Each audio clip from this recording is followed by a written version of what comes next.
Well, Meals on Wheels Western South Dakota keeps seniors connected to their community. Local volunteers and staff do this by using amazing food to open doors. There are over 2,000 opportunities every day in 65 communities in Western South Dakota for real, impactful connections between local seniors and caring community members through local cafes, through dining sites, and programs like our Country Meals, which provides one hot and 6 to 13 chilled meals to communities where no other services exist. How did you get started? And what was your very first step to begin this process? Well, when we first started, it was about 5 years ago. There was a need and recognized need to reach seniors outside of the 14 communities that Meals on Wheels have been serving the traditional sit-down dining, home-delivered meals. So local senior-facing organizations were approached with a possibility of delivering meals weekly to seniors in their communities with 2 follow-up phone contacts per week. And that particular service has grown from about 5 seniors to over 450 seniors in 50 communities. Um, it is the goal with enough community support to be able to reach seniors, no matter where they are, where they live in Western South Dakota, with at least one hot meal and 6 to 13 additional meals every single week. You've mentioned that you have partnered with local YMCA programs, school systems, and local restaurants to provide free or donation based dining. Can you share more as to how you plan your work with beneficial partners, stakeholders, and supporters? Right before the pandemic began, local nonprofits all came together to discuss how we were serving the community and how we could partner to do what we did well while not having overlap in services between organizations. The YMCA in Rapid City idea was to offer cafe dining, which is meals where they prepare the food and serve the food while we reimburse them at a certain flat rate to seniors in their community at their local dining room. This has worked out really well by inviting people that were already eating at the local YMCA after working out or just coming in from the local community to people that could well afford a meal no matter what, to those people that maybe couldn't afford a meal as easily. They could all dine together at a local place on kind of that neutral ground that was an accepted, easy to fit place with some amazing food that the YMCA provided. Um, right before the pandemic as well, we were seeing that schools during their summer feeding program were offering the children free meals to anyone that came into their school systems. But they were noticing there are quite a few seniors that were bringing the kids in during those summer feeding programs, but they weren't actually eating themselves because they weren't invited or didn't feel welcome to eat during those meals. So we partner with the local school systems in Rapid City areas and up in the Sturgis areas to provide reimbursed meals to the school districts for the same meals they were serving the kids. But now the grandmas and grandpas and aunties and uncles that were coming together and bringing the kids to the schools for that free lunch could actually eat for free as well. They've seen a great increase in the number of family units, the grandparents, the aunts and uncles, and the kids that are coming, as well as kind of an increased camaraderie between the groups because, it's not as much fun to sit and not eat. The kids are more encouraged to eat the meal because grandma's eating the meal at the same time. And it gets some people that maybe not have had as high of a quality lunch opportunity to have well-balanced lunch through the school system as well. You've mentioned that you recently, in the past 5 years, also started a program called Country Meals. Can you tell us more about that? Country Meals is a program started about 5 years ago in one community. We were only serving meals to the 14 communities in Western South Dakota where there was a kitchen, where there was an established dining space and volunteers to deliver meals inside that specific community.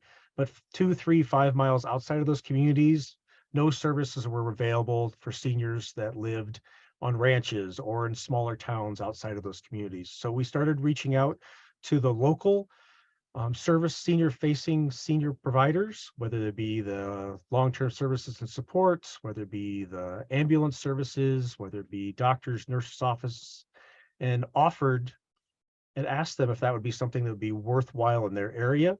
They started passing that information out to their seniors that they were already seeing on a one-on-one basis, again, whether it be an ambulance driver that was responding to someone that had fallen, whether it was a doctor or a nurse that was helping a senior that may not have been getting the full nutrition they needed. And so we started delivering weekly meals to them, one hot and 6 to 13 chilled meals, no matter where they were within an hour of the Rapid City limits. Followed that up with 2 phone calls so that somebody called and just asked how they were doing, just checked in, asked about the grandkids, asked about the weather, whatever it happened to be, just gave them reconnecting to their community through a volunteer or a staff person so that they knew that they weren't alone, that something didn't wait a week if something was happening, so that if we weren't able to get a hold of them, we could follow up with local contacts, whatever, to check up on them. It's been an amazing program that has allowed us to reach 50 additional communities that no services had been provided to beforehand. It's truly an amazing gift to be able to have somebody, for instance, we had a gentleman with stage 4 cancer that has no family, had nobody with him. The only thing he had was a small house in South Central, South Dakota. He signed up for the program and was able to live the last 4 months of his life in independence and live the way he wanted to live. Um, it was truly a heart-reaching, heart impactful thing that we were able to do through that. How have you been able to continuously offer nutritional meals with the constant change in ingredient availability and cost? Throughout the pandemic, ingredient availability, and even still today, ingredient availability has been an increasing challenge. You never know from one day to the next what you're actually going to receive compared to what you order and how much it's going to cost. We've been seeing increases of 15 to 20% on base items and sometimes just items not even available. We've had the grace of being able to have some reserves that we'll be able to tap into to be able to pay for some additional costs. But we've really started to do some outreach to the communities, to the individual donors in our communities, to the city councils, to the community, the county areas, and say, hey, this is what we're doing and serving in your community to keep your citizens local, to keep your people taken care of that are in your local areas. And we need your help to make sure that keeps happening. We've seen pretty good response so far from city leaders, from county leaders, from individual people in the community, whether it be business leaders or just people that care about the seniors themselves that have been willing to step up and make some additional donations to cover that.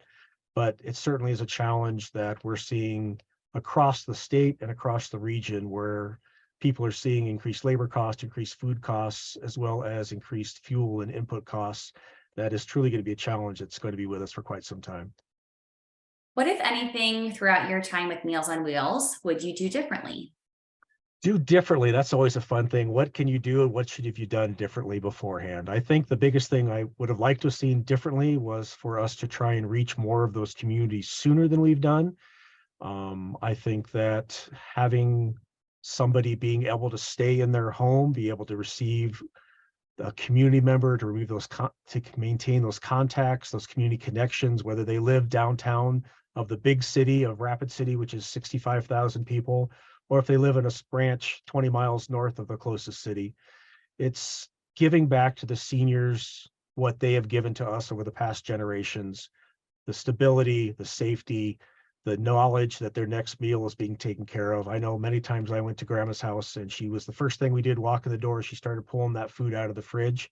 Well, it's our ability to give back to make sure there's food in their fridge now to be able to have a high quality, nutritious meal that'll keep them healthier longer and longer and be able to stay in those homes they love so much. Tell us one fun or interesting fact about yourself. Well, I grew up in the island of Guam in the Pacific. My dad was in the Air Force. And so my favorite story of that time was there was a huge lizard in the backyard that I started chasing across the backyard. Thing was probably 5 or 6 feet long. So all of a sudden it realized it was bigger than I was at 4 or 5 years old. So it turned around and started chasing me back into the house. So I think that's kind of one of my favorite memories of my childhood. Oh, wow. Tell me more about that. Yeah, so it's like I said, I was chasing this thing. We lived right on the edge of the jungle, and so there was this huge monitor lizard thing that I saw there. So that'd be cool. I should go catch that, being a 5-year-old or whatever it was at the time. So I started running after this thing. I started running across the lawn, and then at some point it realized, you know what? I'm not going to put up with this. So it turned around and came at me, and then I realized, oh crap, what am I going to do if I actually catch this thing? And so I started running. I got back in the house by the time this thing got with about a foot or so. So yeah.